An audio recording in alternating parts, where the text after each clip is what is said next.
Bakit kay ganda at kay siglang mundo kung ikaw ay bata pa? Magtampisaw ka sa tubig, maglaro ka sa kalsada. Hulin mo ang ikot ng mundo kung ikaw ay bata pa. Magtampisaw ka sa tubig, maglaro ka sa kalsada.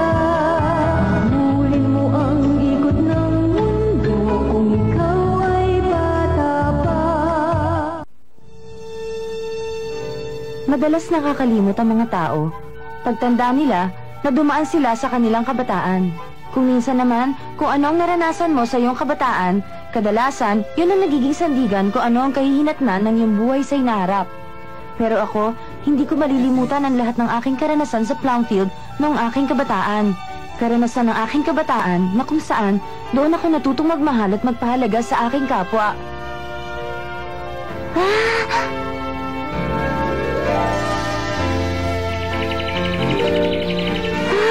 Mukhang liwayway! Simula ng lisanin ni Dan ang Plumfield, namulat ang bawat isa upang matupad ang kani-kanilang mga pangarap sa buhay.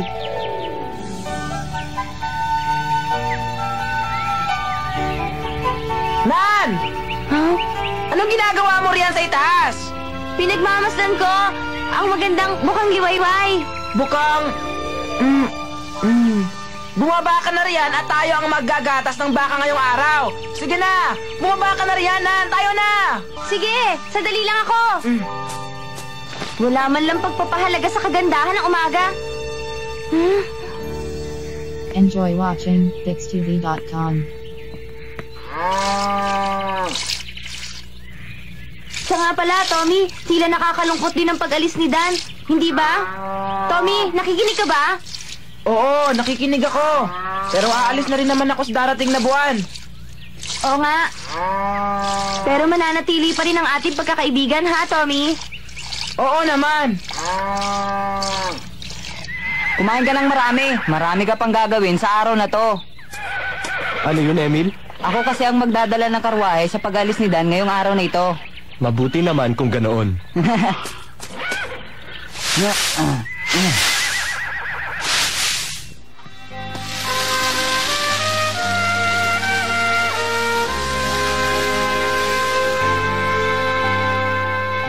Dan! Huwag kaming kalimutan pagdating sa Brazil.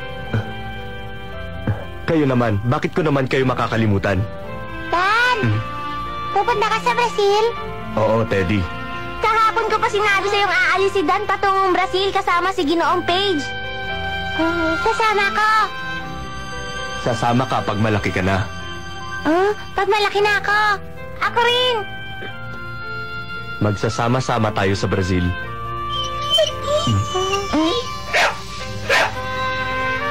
Pati si Columbus isasama rin natin. Tama, doon tayo maglaro. Naipunla ang binhi sa malusog na lupa, hindi nakita ng ibon para matuka. Nadiligan, naarawan, at ngayon tingnan mo, lumalaking isang malusog na halaman. Isang pangarap na nagkaroon ng katuparan. Ano pong ibig ninyo sabihin, Ginoong Page? Ang mga bata rito sa Plumfield, Ginang Joy, lumalaki silang lahat na may magagandang pangarap sa buhay, sa hinaharap. Naniniwala kami na ang pagtuturo ng tama ay pagmumulat sa katotohanan at pagkilala sa sariling pagkatao. Lalaki ang mga bata na may pagmamahal, pangarap sa buhay na dapat matupad at higit sa lahat kung paano ang tunay na pagpapakatao. Dan! Pupunta ka na! Dan! Huwag kaming kalimutan! Pangalubong namin. Gutom na ako. Masarap na naamoy ko sa kusina. Naaamoy ko rin, Staffy! Sigurado ako masarap. Mabango ang amoy. Gusto ko nang kumain. Ngayon na. Maghugas ka muna ng kamay. Kayong lahat na rin. Nais kong may bahagi kay Dan ang lahat ng aking kaalaman habang ako'y nabubuhay.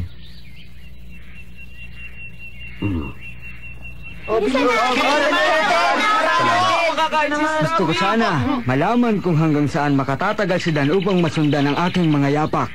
Tayo na! Dali na tayo! Kumain na tayo! Tayo na.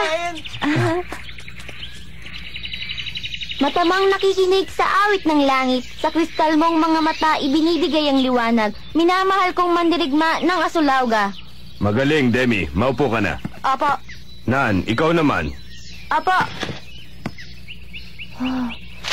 Gamutin ang sugat ng katapangan at muling maging matatag. Lumaban para sa iyong buhay at dakilang pangalan. Itaguyod mo ang kalayaan at pagmamahal sa inang bayan. Maraming salamat, Nan. Maupo ka na. Opo. Ang mandirigma. Isang tula tungkol sa katapangan. Tommy, Pa! ano ang masasabi mo tungkol sa katapangan ng tao? Ang katapang... Ano pa? Di isang milyonaryo? Hindi! Mali ang iyong sagot! Ano ngayon ang tamang sagot? Ang katapangan ng isang tao ay pagtulong sa kanyang kapwa.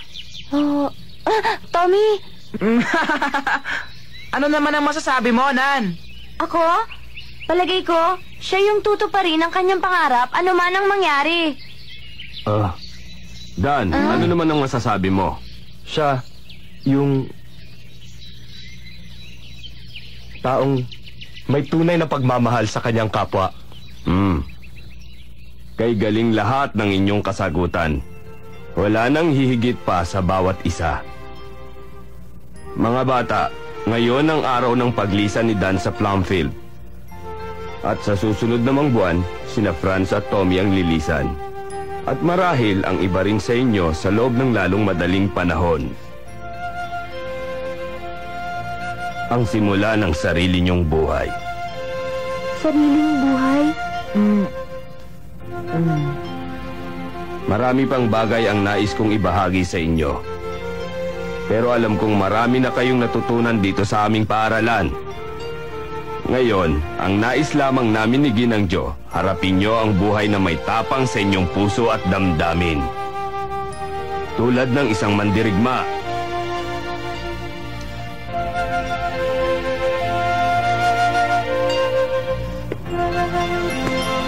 Ngayon mga bata, doon tayo sa labas.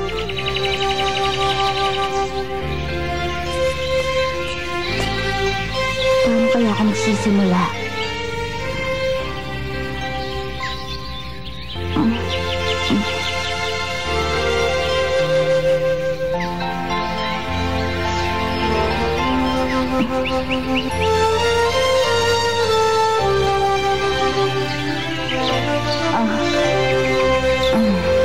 Bakit ka na si Mama?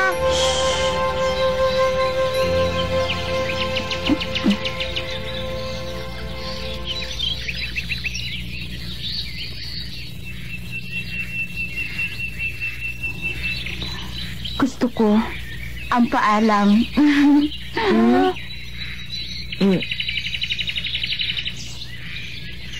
Kay gandang pagmasdan ng mga ibong lumilipad sa himpapawid, malayang kumakaway ang mga pakpak, kahit na hinahampas ng hangin sa kalawakan.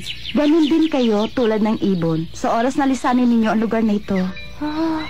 Kung napapagod kayo at nais na magpahinga sa isang puno, alalahanin ninyo ang Plumfield, ang ilog at sapa, ang kamalig na ito na naging museo, at lahat na naging kaibigan ninyo dito.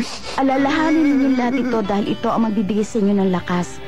At narito lamang ako, lagi kayong laman ng aking isipan. Salamat. Isang malaking kaligayahan para sa akin ang kayo nakapiling ko.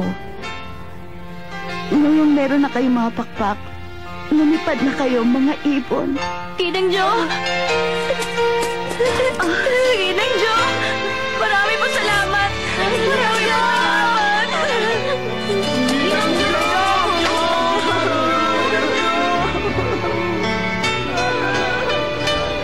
Maraming pong salamat, Ginangjo.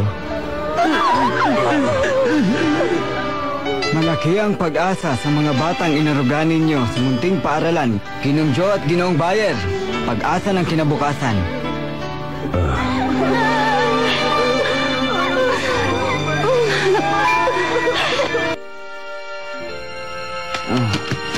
Maraming salamat sa inyo, Ninang Jo. Walang anuman, dalawin ninyo kami pagbalik ninyo galing sa Brazil. Asahan mo. Ginoong Bayer, maraming salamat. Walang anuman yon, Ginoong Page. Marahil hindi ninyo inaasahan ng madali ang paglisa ni Dan, hindi ba? Tapos na ang aming tungkulin sa kanya. Ginoong Page, kayo na po ang bahalang magpatuloy sa aming napasimulang layunin. Alam namin hindi ninyo pababayaan si Dan. Asahan mo. Ginoong Page, sa paglisan ng mga bata dito sa Plumfield, magkakaroon pa rin kami ng mga panibagong kabataang aarugain at mamahalin. Ang mahalaga, marami nilang natutunan, natuto rin kami sa kanila. Marahil, magkakaroon ulit kami ng panibagong Nan. Isang sigang tulad ni Dan. At isang makulit na tulad ni Tommy. Mahilig sa pagkain tulad ni Staffy.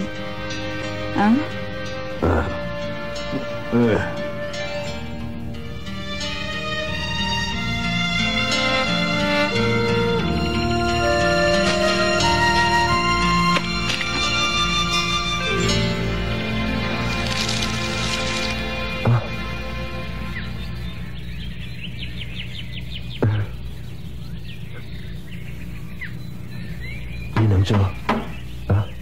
Tuloy. Handa ka na ba, Dan? Hindi pa. Sandali na lang. Natatandaan mo pa ba nung una tayong magkita sa bayan ng Boston? Oo naman. Natatandaan mo pa rin ang sinabi ko? Sinabi ko sa'yong kinamumuhian kita. At sinabi ko rin sa'yong talo mo pang isang siga sa kanto. At sinabi ko rin sa'yong napakatigas na yung ulo. Siga sa kanto. Matigas ang ulo.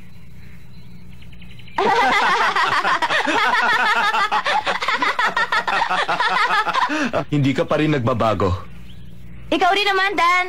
Sana sa muli nating pagkikita, isa ka ng tunay na babae.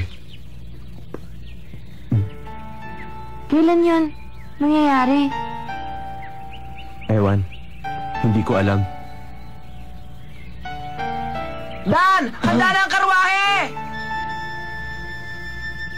Ayokong makita ka sa iyong pag-alis. Ayokong makita ka lumuluha. Sandali lang! Nan! Siga sa kanto. Enjoy watching FixTV.com. Ginoong Page, mag-iingat po kayo sa inyong paglalakbay. Huwag nang mag-alala. Ako nang bahala kay Dan, Ginoong Bayer. Para mo na rin siyang anak kahit na maraming problema sa buhay. Ginoong Page.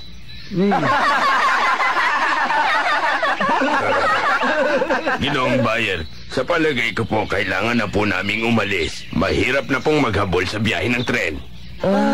Dan, wag mong kalilimutang sumulat sa amin, ha? Oo, at pakikinggan kong muli ang iyong musika sa pagtugtog ng violin. Dan, mag-ingat ka! Ingat, Dan! Mag-ingat ka doon! Ingat! Hanggang sa muli! Dan, pasensya na. Hindi ako makakasama sa'yo ngayon. Natutulog pa kasi si Teddy hanggang ngayon. Huwag kang mag-alala. Isasama na lang kita sa aking pagbabalik. Dan? Ginang Jo, ako po'y...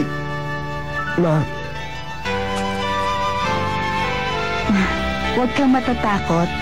Gawin mo ang dapat mong gawin. Opo. Ano ka ba, Mary Ann? Tumatawa ka ba o umiiyak? Dan, hindi ka ba makikipagkita kay Nan? Hindi na po, wag na lang. Nasaan na ba yun? Dito ko lang nilagay. Heto!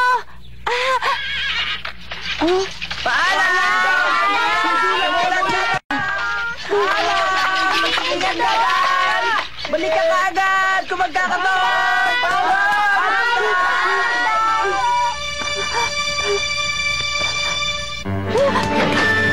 Dan?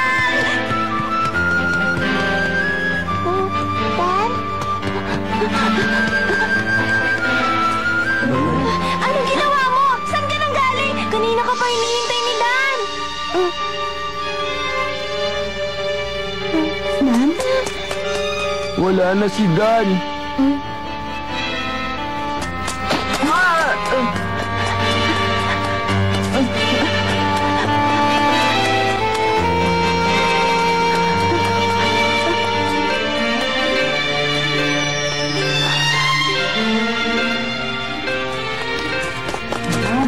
Wala na si Dan. Hindi mo na inabutan.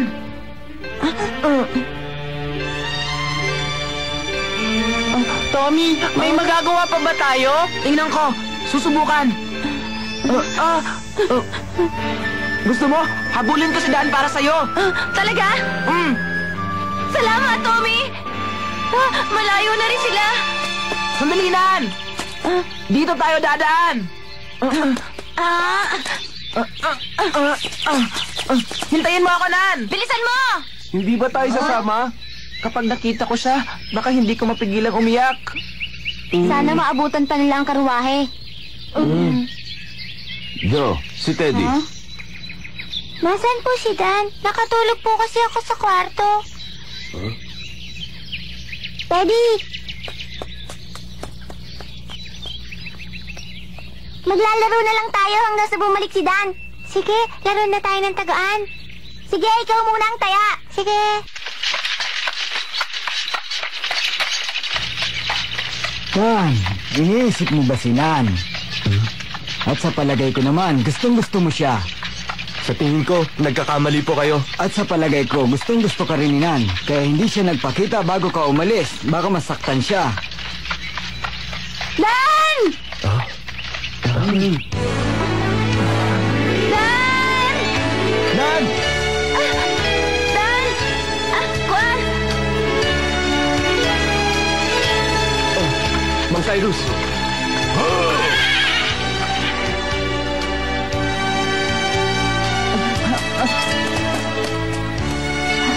Nan? Heto, Kay Charlie. ito na lamang ang tanging alaala ni Charlie. Gusto ko sanang dalhin mo ito, Dan. Nan, Heto! salamat. Siya nga pala, gusto ko na rin magpaalam sa'yo. Paalam! Sandali lang, Nan! Ingat ka, Dan! Oo. Paalam, Ginoong Page! Paalam, salamat! Ay na, Dan! Nan, ano bang nangyayari sa'yo?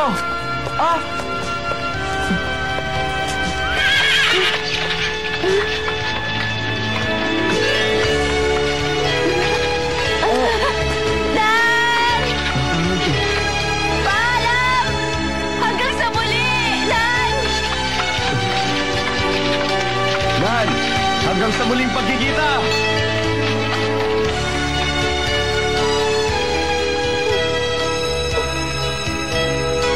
Hanggang sa muli, Dan! Paalam! Bumalik na tayo, Tommy! Ha?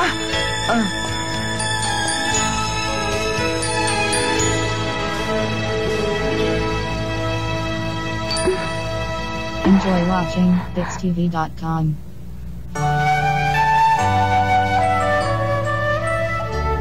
Madalas nating makalimutan sa paglipas ng panahon na tayo, sa ating kabataan, may nakalipas na kahapon. Ang kahapon sa ating kabataan ang siyang nagtuturo sa ating kinabukasan. At kadalasan, tayo mismo ang gumagawa ng ating buhay sa tadhana. Masayang kahapon ang aking kabataan dito sa Plumfield. Sa aking munting mga pangarap, dito nag-ugat. Mula sa amoy ng dumi at burak, sa aking mga kaibigan. Kung wala ang alaala ng kahapon, malamang wala ako ngayon. May pait at saya kung iisipin ang nakalipas. Ngunit kahit minsan, hindi na maibabalik ang nakaraan. Nais ko mang bumalik sa aking kabataan, tanging sa puso't alaala na lamang. Maaari kong balikan.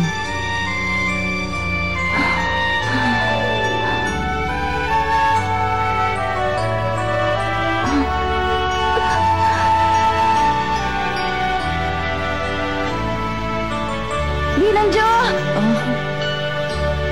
Ginang Jo!